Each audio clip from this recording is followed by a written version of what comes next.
ফেব্রুয়ারি মাসে আনুষ্ঠানিকভাবে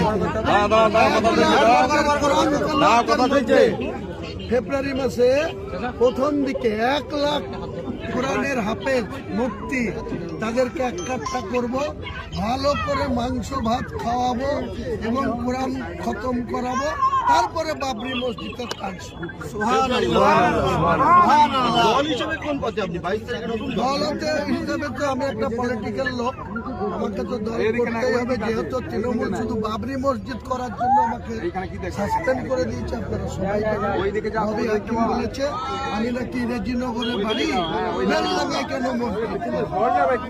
নবী হাকিম কি বলছে? ও তো নিজে গদ্দার, ও তো নিজে হাফ মুসলিম আর হাফ হিন্দু, ওর মা ছিল হিন্দু, বাপ ছিল বিহারি মুসলমান। তারপরে মমতা ব্যানার্জির ছত্রছায়া থেকে কলকাতার মেয়র হয়েছে, মন্ত্রী হয়েছে, ও মুসলমানদের জন্য